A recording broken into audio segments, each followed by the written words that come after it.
दोस्तों, मैं राशिद ज़हीर हूं और आप देख रहे हैं ऑनलाइन न्यूज़ इंडिया।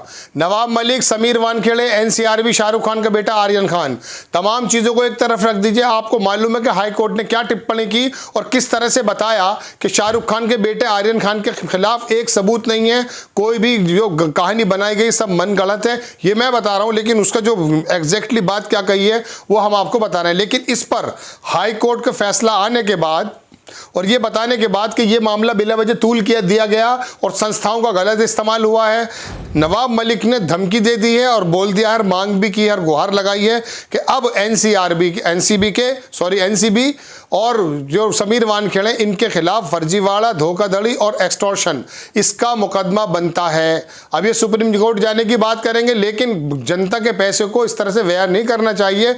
अब मैं आपको वो नवाब मलिक की बात सुनाना चाहता हूं जो 1-1.25 मिनट की उन्होंने ट्वीट पर डाली है और कहा कि अब एनसीआरबी की खैर नहीं और इस तरह से ये मामला होना है। देखिए न्यूज़ 24 की एक स्क्रीन देख लीजिए, ट्वीट किया है, बॉम्बे हाई कोर्ट ने उड़ाई एनसीबी की थ्योरी की धज्जियां।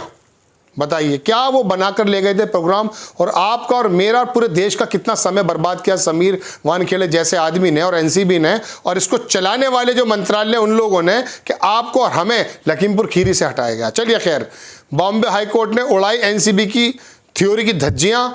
बेल ऑर्डर में कहा आर्यन खान के पास कोई ड्रग्स नहीं मिले, आर्यन ने नहीं की कोई साजिश, व्हाट्सएप चैट में भी कुछ आपत्तिजनक नहीं।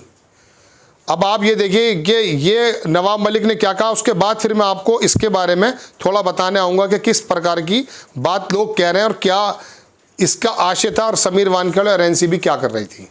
आप देखें नवाब मलिक। हाई कोर्ट के आदेश से ये स्पष्ट हो गया कि आर्यन खान के मामले में पूरी तरह से फर्जीवाड़ा रचा गया। ये पूरी तरह से किडनैपिंग और उगाही का मामला था। सेल्फी लीक होने के कारण फर्जीवाड़ा करके जाली मामला बनाया गया। अब जिस तरह से हाई कोर्ट ने आदेश दिया है, स्पष्ट हो गया कि फर्जीवाड़ा रचा गया।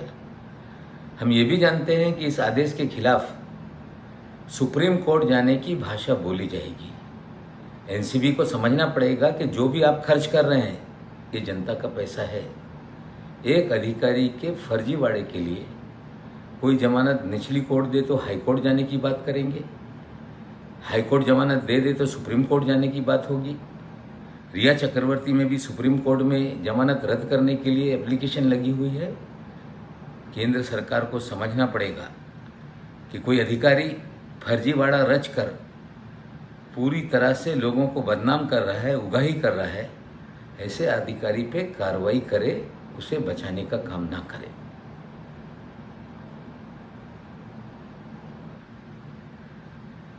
दूसरा इंग्लिश मराठी। तो आपने नवाब मलिक की ये बयान सुन लिया, बता रहे हैं कि एनसीबी पर मुकदमा फौजदारी का होना चाहिए, रंगदारी का होना, तमाम मुकदमे, चूंकि जाहिर सी बात है कि ये उगाही का केस था।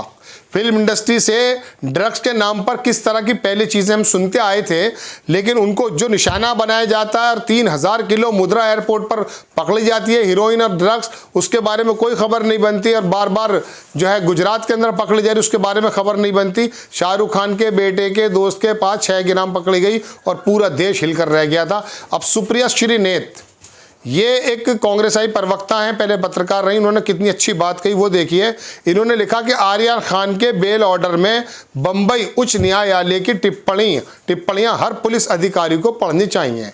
आपका काम संविधान और कानून की रक्षा करना है, राजनीतिक मोहरे बनना नहीं। बिल्कुल सच बात है, राजनीतिक मोहरे बनकर समीर वानखेड़े एनसीबी ऐसा काम कर रही थी। हाई कोर्ट के इस आदेश आने के बाद कोई भी बंदा इस बात को कहने के लिए ऑथोराइज्ड है कि आप जो हैं राजनीतिक मोहरे बन रहे थे और बाकायदा फिल्म इंडस्ट्री के स्टार को आप इसके अंदर डालने की कोशिश कर रहे थे, पार्टियों को, नेताओं को डालने की कोशिश कर रहे थे, और सत्ताधारी जो कि वहाँ एनसीपी के नेता हैं उनको भी घसीटने की कोशिश की जा रही थी। और हाई कोर्ट ने क्या कहा कि आपका काम संविधान और कानून की रक्षा करना है, राजनीतिक मोहरे बनना नहीं।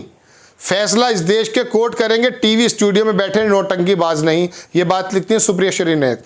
चूंकि होता यह है, मौलाना साद का मामला हो या एनसीबी का मामला हो, ये एंकर्स जो हैं स्टूडियो में बैठ करके खुद ही जज बन जाते हैं, खुद ही वकील बन जाते हैं, खुद ही सरकारी वकील बन जाते हैं, खुद ही गवाह बन जाते हैं, खुद ही एजेंट बन जाते हैं और खुद ही तय कर देते हैं कि शाहरुख खान का बेटा जो है पूरी दुनिया के अंदर ड्रग्स को उत्पत्ति करने वाला वाहिद आदमी है। अब एक बात मैं अभी अपनी बात पे आऊँगा। शिव सिंह तोमर हैं, उन्होंने उसको जो हाई कोर्ट ने जो बेल ऑर्डर दिया है, हाई कोर्ट ने जो वर्डिक्ट दिया वो देख लीजिए। उनमें कहा bail the high court findings no evidence of possession of any dispute material. कोई भी एविडेंस नहीं है कि आर्यन खान के पास कुछ भी डिस्प्यूट मटेरियल हो। No conspiracy and connection of Aryan Khan with other accused, और बाकी लोगों से आर्यन खान का कोई भी कनेक्शन नहीं है।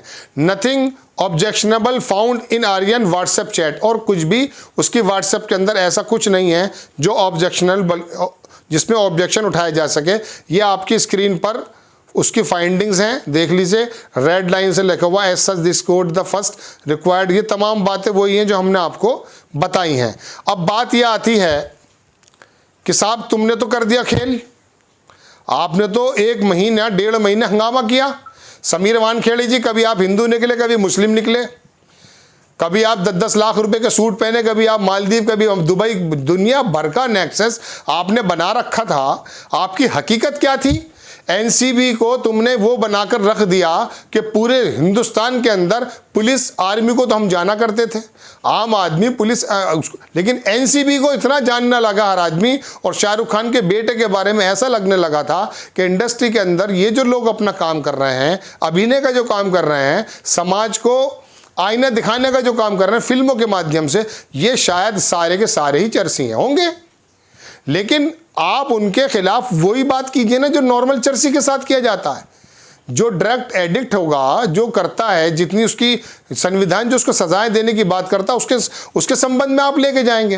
लेकिन समीर वानखेड़े और एनसीबी ने क्या किया? एनसीबी ने ये किया कि जो अब हाई कोर्ट ने कहा कि आप धज्जियां उड़ाकर रख दी तुम्हारी तमाम की तमाम। लेकिन अब एक सवाल गृह मंत्रालय से भी होना चाहिए। अजय मिश्रा टैनी का बेटे पे आरोप है कि उसने सरदार वहाँ पर जो है सिखों को, किसानों को कुचल कर मार दिया। आप गृह मंत्रालय से उसे हटाने को तैयार नहीं है प्रधानमंत्री जी या अमित शाह जी, और अब यही एनसीबी आपके अंतर्गत आती है। आपने इसे ऐसा कॉप बना के रख दिया समीर वानखेड़े को कि ऐसा लगता था सिंघम यही है देश का। शाहरुख खान का बेटा कितना बड़ा आतंकवादी था, अब ये मुंबई हाई कोर्ट ने बताया ना कितना बड़ा आतंकवादी था वो। और अब नवाब मलिक की ये मांग क्या जायज़ नहीं है कि उसके खिलाफ फौजदारी और रंगदारी का मुकदमा होना चाहिए? इसका मतलब वो तो पैसे लेने वाली जो बात निकल आ रही थी 25 करोड़ रुपए की, वो बिल्कुल ठीक थी। और वो जो था इसके अंदर गोसाई और तमाम भारतीय जनता पार्टी के नेता अंदर बैठ के सेल्फी ले रहे थे, तो तुम्हारा नेक्सस था ये उसके लड़के को फंसाने के लिए। अब बम्बई हाई कोर्ट ने जो आपके कपड़े उतारे हैं, तो अब ये बताइए कौन सा कोना मिलेगा। लेकिन देश के सामने बड़ी स्थिति, और नवाब मलिक ने अब इस बात को क्लियर कर दिया कि अब आपके ऊपर मुकदमा किया जाएगा और आपके पास मुकदमा होना चाहिए, क्योंकि ये तमाम चीज़ें आपने की हैं। आपने ये एक पूरा का पूरा एक मोब इकट्ठा करके रख दिया, और गोदी मीडिया में एंकर बैठे थे वो तो पागल हो गए थे।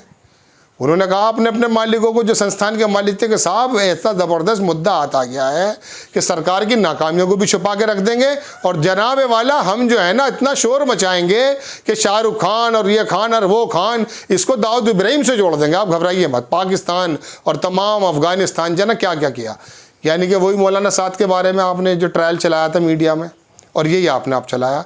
तो ये गोदी मीडिया दर्शकों, आपके बारे में हमें मजबूरी है, खाना खाते टाइम हम रिमोट दबा के देख लेते हैं, लेकिन दर हकीकत बात तो ये है कि ये वाकई स्टूडियो में बैठे हुए जानवर हैं जो समाज में, लोगों में विघटन पैदा कर रहे हैं और सरकारों के पिट्ठू बने हुए हैं। इन पर यह आरोप कहीं ना कहीं सही साबित होता है। अब नवाब मलिक की बड़ी खबर, हो सकता है अब इन पे मुकदमा हो जाए, जेल जाएं, और जेल जाने भी चाहिए, क्योंकि इन्होंने ये हमारा आपका तमाम का लोगों का समय खरा के जो देश की बुनियादी ज़रूरतों पर बात होनी थी उनसे हटा दिया। बहरहाल आपको खबर कैसी लगी अपनी राय कमेंट बॉक्स में ज़रूर दीजिएगा। हमारे चैनल को सब्सक्राइब कीजिए, शेयर कीजिए। नेक्स्ट टाइम फिर किसी खबर के साथ हाजिर हो जाता हूँ, तब तक के लिए जय हिंद। चैनल को सब्सक्राइब करें और घंटी जरूर दबाएं।